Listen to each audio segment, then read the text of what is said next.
ये तो आपके सामने इक्विलिब्रियम क्वांटिटी क्या आएगी 70, और इक्विलिब्रियम क्वांटिटी डिमांड की भी 70 और सप्लाई की भी 70। अगर वो आपको कहे कि इसका आप गोशवारा या शक्ल बनाकर बताएं, तो सिंपल मैंने आपको प्रैक्टिस करवाई थी कि एक्स एक्सिस के साथ क्वांटिटी, वाई एक्सिस के साथ आपकी प्राइसेस है, नेगेटिव स्लोप में डी डी है और पॉजिटिव स्लोप में एस एस है। दोनों एक दूसरे को जहाँ पर ये इंटरसेक्ट करते हैं, which point is called the point of equilibrium, यानी Q D is equal to Q S. यहाँ पर 70 है और इक्विलिब्रियम क्या है 30 और 30 है। क्वांटिटी आपकी 70 आ जाती है और इक्विलिब्रियम प्राइस क्या आ जाती है आपकी 30 आ जाती है।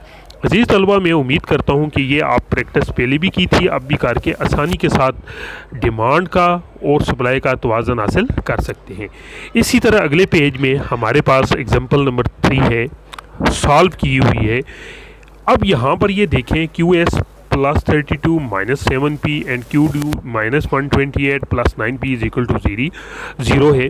अब यहाँ पर इसमें सबसे पहले आपने इन इक्वेशंस को क्यू के हिसाब से हल करना है और ये देखना है कौन सी आपकी सप्लाई की है और कौन सी आपकी डिमांड की है। तो यहाँ पर अब हम इनको जिस वक्त हल करते हैं उनकी म्यारी सूरत में लिखने के बाद फिर इनको माइनस करते हैं, तो हम ये देखते हैं कि इक्वेशन नंबर 3 रिप्रेजेंट करते हैं सप्लाई को और इक्वेशन नंबर जो है 4 है वो रिप्रेजेंट करती है डिमांड को। अब सिमल्टेनियस इक्विलिब्रियम ऊपर नीचे रख के इक्वेशंस की मदद से भी सॉल्व कर सकते हैं। अब यहाँ पर हम ये देखते हैं कि किस तरीके से अब आपका जो है किस तरीके से अब आपका ये आ जाता है कि सप्लाई यानी लेफ़्ट और राइट हैंड साइड की मदद से आप इन दोनों इक्वेशंस को ऊपर नीचे साथ साथ रखें और सॉल्व करें। तो इस तरीके से भी आप पी की वैल्यू फाइंड करके इस पी की वैल्यू को क्यू डी और क्यू एस में लगाकर आप इक्विलिब्रियम क्वांटिटी और इक्विलिब्रियम प्राइसेस को फाइंड आउट कर सकते हैं। अजीज़ तलबा, ये मैं इसलिए क्वेश्चन आपके सामने रख रहा हूँ कि मैंने आपको बारहा ये क्वेश्चन करवाए हुए हैं, लेकिन प्रैक्टिस के तौर पर ये एग्जांपल आप लाजमी करें। अगर आपको इन एग्जांपल्स में समझ कुछ नहीं आता तो आप मुझे पॉइंट आउट करके मेरे ज़ाती व्हाट्सएप नंबर पर भी मैसेज कर सकते हैं। अजीज़ तलबा, इसी तरीके से क्वेश्चन नंबर एग्जांपल नंबर 3 भी आप सॉल्व करें इसी लेफ़्ट और राइट हैंड साइड बैलेंस की तरह, और सिमल्टेनियस इक्विलिब्रियम बनाकर इसी तरह सॉल्व कर सकते हैं। तो आपकी ये चैप्टर हल हो जाएगा, जिसे हम कहेंगे कि बैलेंस क्वांटिटी और बैलेंस प्राइस किस तरीके से मालूम करते हैं। अजीज़ तलबा, यहाँ से आगे की तरफ चलें तो अब यहाँ पर आपका ये तो बैलेंस इक्विलिब्रियम यानी सिमल्टेनियस इक्विलिब्रियम में ये पेपर में आया था, बड़ा आसान सा क्वेश्चन है। आप आसानी के साथ इसको सॉल्व कर सकते हैं, यानी तवाज़नी कीमत, तवाज़नी मिकदार या डायग्राम की मदद से इसको हल करें। आगे चल के वो लिखता है demand supply equilibrium and quadratic equations partial equilibrium analysis. अब पार्शियल इक्विलिब्रियम एनालिसिस में आपने यहाँ पर ये देखा है जी कि यहाँ पर अब सेकंड ऑर्डर इक्वेशन है, यानी Q D is equal to 3 minus P square and Q S is equal to 6 minus 4p। Left और राइट हैंड साइड बराबर पैरेलल करें और आपके पास एक इक्वेशन आ जाएगी। अगर इसके फैक्टर बनते हैं तो ठीक, अगर नहीं बनते तो क्वाड्रेटिक फार्मूले की मदद से हमने दो क्वांटिटी मालूम की, एक 1 आती है, एक -7। आपको पता है मैंने कहा था कि प्राइसेस कभी भी माइनस में नहीं हो सकती, ये हमेशा पॉजिटिव। तो पॉजिटिव कीमत को हम कंसिडर करके बारी बारी इन इक्वेशंस में जिस वक्त पुट अप करेंगे तो हमारी इक्विलिब्रियम क्वांटिटी आ जाएगी और इसकी मदद से ये हम हल कर सकते हैं। ये यूनिवर्सिटी ऑफ भावलपुर में 2013 में क्वेश्चन भी आया हुआ था और इस नोयत का पंजाब यूनिवर्सिटी में भी ये क्वेश्चन आया हुआ था।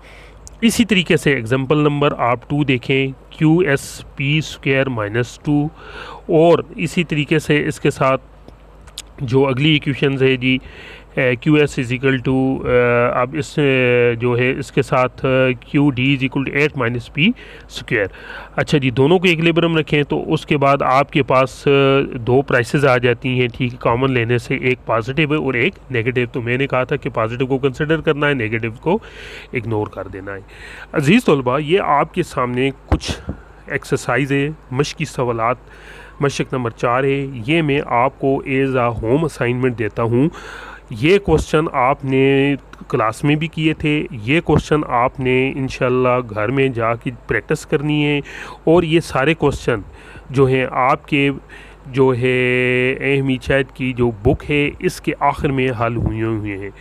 मैं उम्मीद करता हूँ कि ये आप इसकी जितनी भी प्रैक्टिस होंगे करेंगे, क्योंकि ये मैथमेटिकल पोर्शन जो इक्विलिब्रियम क्वांटिटी, इक्विलिब्रियम प्राइसेस और इक्विलिब्रियम जो एनालिसिस है ये आपके पंजाब यूनिवर्सिटी के पेपर में कई दफ़ा आया हुआ है। बस स्टूडेंट इसको इजी लेकर छोड़ देते हैं, यार छोड़ें ये बड़ा आसान सा टॉपिक है, हम बाद में कर लेंगे। तो बाद में जिस वक्त ये क्वेश्चन आते हैं तो उस वक्त उनके लिए बड़ी प्रॉब्लम क्रिएट हो जाता है। मैं आपको यही एडवाइस करता हूँ, चाहे क्वेश्चन आसान हो चाहे मुश्किल हो, उसकी प्रैक्टिस आपने बारहा करनी है, क्योंकि एग्ज़ामिनेशन पॉइंट ऑफ व्यू से सम टाइम क्वेश्चन इस किस्म के आ जाते हैं जिसमें बड़े आसान से क्वेश्चन बाज़ का स्टूडेंट अटैम्प्ट नहीं कर सकते, जिसकी वजह से वो नंबरों से नुकसान की सूरत में उन्हें बर्दाश्त करना पड़ता है।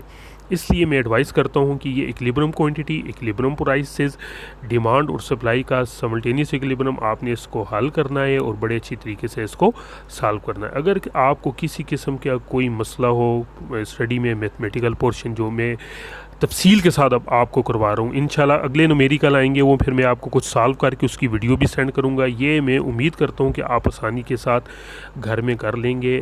बारहा हमने इसकी प्रैक्टिस की हुई है। नेक्स्ट लेक्चर में अब हम यहाँ पर ये देखेंगे कि किस तरीके से डिमांड और सप्लाई के ऊपर टैक्सेस की शक्ल में जिस वक्त यानी टैक्स गवर्नमेंट लगाती है सप्लायर के ऊपर भी और कंज्यूमर के ऊपर, उस वक़्त उसकी इक्विलिब्रियम क्वांटिटी और प्राइस के ऊपर किस किस्म के असरात मरतब होते हैं। अज़ीज़ तलबा, मैं उम्मीद करता हूँ कि आप प्रैक्टिस कर रहे होंगे और टाइम टू टाइम मुझे आप फीडबैक देते रहें, ताकि मुझे ये तसल्ली रहे कि आपको वाकई ये लेक्चर जो रिवीजन के चल रहे हैं थर्ड ईयर के ये समझ आ रहे हैं। तो नेक्स्ट लेक्चर तक अल्लाह आपका हामी व नासिर हो। अल्लाह हाफ़िज़।